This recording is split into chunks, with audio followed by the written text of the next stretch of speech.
Hello, cute little pies. Welcome back to my channel. First of all, extremely sorry to all of you because from past 4 to 5 days I was not posting. तो उसके लिए reason था, एक तो मैं trip पे गई हुई थी एंड फैमिली फंक्शन था, इस कारण तो मैं पोस्ट ही नहीं कर पाई एंड ना ही मैं कुछ पढ़ी हूँ. Like these 4 to 5 days was full unproductive days for me. मैंने बहुत प्रोक्रेस्टिनेट किया. लाइक जितना मैंने सारा साल नहीं किया होगा ना, मतलब जितने मंथ्स निकल गए हैं उतना नहीं किया होगा ना मैंने, इतने 3-4 दिन में इतना प्रोक्रेस्टिनेट कर लिया. बट हमारे स्कूल ने 15-16 की हॉलीडे दी है बिकॉज इंडिपेंडेंस डे के कारण, जन्माष्टमी के कारण.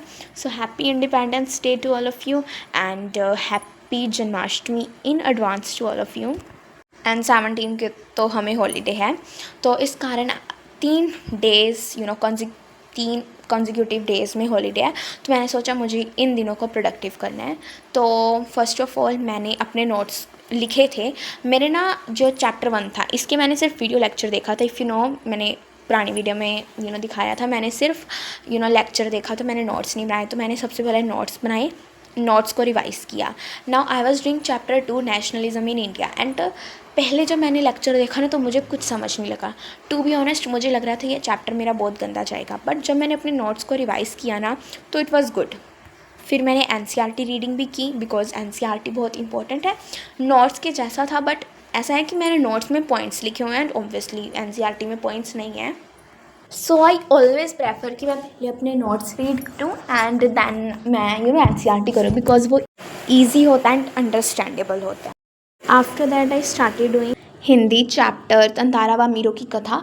फर्स्ट टाइम जब ये चैप्टर हमारे स्कूल में टीचर ने करवाया था तब मुझे ये चैप्टर बहुत बोरिंग, बहुत डल सा लगा था. एंड तब मुझे इसकी स्टोरी भी इतनी समझ कुछ आई नहीं थी जब स्कूल में पढ़ा था.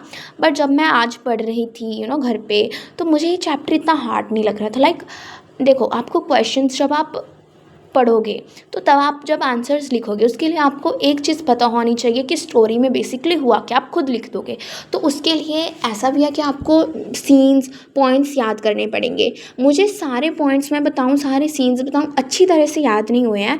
बट आई कैन से कि मुझे 80% ये चैप्टर हो गया. लाइक हो गया है, रिवाइज़ करना है मुझे, बट मैंने समझ लिया है. फर्स्ट चीज़ जो होती है आपको चैप्टर के लिए इज़ अंडरस्टैंडिंग. आप रिमेंबर बाद में करो, सबसे पहले आप चैप्टर को अंडरस्टैंड करो. तो वो लेवल मेरा कंप्लीट हो चुका है इस चैप्टर में, समझ मुझे लग चुकी है इस चैप्टर की. एंड फिर इसके बाद मैंने एमसीक्यूज़ भी किए थे उस चैप्टर के, तंतारा व मीरो की कथा के, फ्रॉम बुक जो हमारे स्कूल वालों ने ही दी हुई है. एंड फिर उसके बाद मैंने लेक्चर 3 देखना शुरू किया था, नेशनलिज्म इन इंडिया का. एंड इसके मैं साइड बाय साइड नोट्स बना रही थी. लेकिन पिछले मैंने 2 लेक्चर्स जो थे उसके मैंने साइड बाय साइड नोट्स नहीं बनाए थे. मैंने आफ्टर वॉचिंग अ लेक्चर बनाए थे, बट इसके मैंने साइड बाय साइड नोट्स बनाए थे.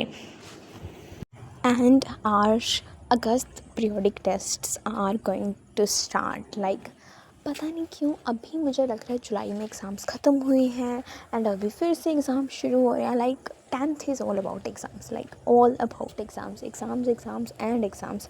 एंड ये जो एग्ज़ाम्स हैं ये 40 मार्क्स के हैं. एंड मेरे एग्ज़ाम्स के बीच में I have a family function, I have a like पता नहीं मेरे साथ ही ऐसा. सो 25 अगस्त को हमारे एग्ज़ाम हैं एंड उसमें जो सिलेबस आ रहा है मेरा मैथ्स का आ रहा है chapter probability, statistic and coordinate geometry. And तीनों चैप्टर मैंने एक भी अच्छी तरह से नहीं किया, लाइक एक भी. तो मुझे मैथ्स में प्रैक्टिस की ज़रूरत है. And for SST, nationalism in India, sectors of Indian economy and federalism और सेक्टर्स मैंने दोनों कर लिए हैं. एंड नेशनलिज्म इन इंडिया मेरा अभी चल रहा है. एंड फॉर साइंस हमारे लाइट फुल चैप्टर आ रहा है, हुआ है. एंड फॉर बायो हमारे आ रहा है आर इन्वायरमेंट, जो कि मैं करूँगी अभी. एंड एक आ रहा है एक्सक्रीशन वाला पार्ट, वो मेरा हुआ है. एंड हमारे केमिस्ट्री में आ रहा है chapter 2 acid basis and salts. उसकी मुझे रिवीजन की बहुत ज़रूरत है, क्वेश्चन प्रैक्टिस की भी ज़रूरत है, वो भी मैं बहुत जल्दी करूँगी. एंड ये 3 मेन सब्जेक्ट्स हैं. बाकी जो एडिशनल सब्जेक्ट्स हैं उनका जो है मेरे जब एग्ज़ाम्स होंगे मैं उसके ब्लॉग बनाऊँगी तब मैं उसमें बता दूँगी. बिकॉज अभी मुझे खुद अच्छी तरह से नहीं पता है कि उसमें क्या क्या सिलेबस आ रहा है. इवन दो हमारे आ चुका है कि क्या, like we got a blueprint कि कौन से चैप्टर्स आ रहे हैं, बट अभी मुझे याद नहीं है कि कौन से आ रहे हैं. मैंने ओनली मेन सब्जेक्ट्स के देखे हैं. एंड हमारे अगस्त में आईटी का एग्ज़ाम भी है। एंड मुझे आईटी एग्ज़ाम का कुछ नहीं आता, लाइक मैंने पढ़ी ही नहीं है आईटी। मैंने सिर्फ फर्स्ट चैप्टर किया हुआ है आईटी का, बाकी कोई चैप्टर नहीं किया। तो मुझे आईटी भी पढ़नी पड़ेगी अब। एंड इसके बाद मैंने नोट्स भी पढ़े थे आफ्टर वॉचिंग अ लेक्चर। तो मैं बताती हूँ आपको कि जब आप लेक्चर देख रहे हो ना, मेरे में भी ये लेज़ीनेस आती है एंड मेरे जैसे और भी बच्चों में लेज़ीनेस आती होगी कि लेक्चर देखने के बाद आप कहते हो कि नोट्स अब क्यों पढ़े, लेक्चर देख तो लिया, उसमें रिवाइज हो तो गया। बट ऐसा नहीं होता है, नोट्स आपको रिवाइज करने होते हैं। चाहे आप बुक रीडिंग मत करो, एक बार मत करो, लेकिन नोट्स तो ज़रूर रीड करो। मैंने खुद नहीं बुक रीडिंग की थी, मैंने सिर्फ लेक्चर थर्ड के नोट्स ही देखे थे। तो बुक रीडिंग भी मैं करूँगी, बट अभी नहीं मैंने की थी। And then I started chapter our environment. इसका बैच में तो हमारे ये चैप्टर नहीं हुआ है, तो इसलिए मैंने क्या किया था, इसका line by line explanation one shot देख लिया था फ्रॉम यूट्यूब।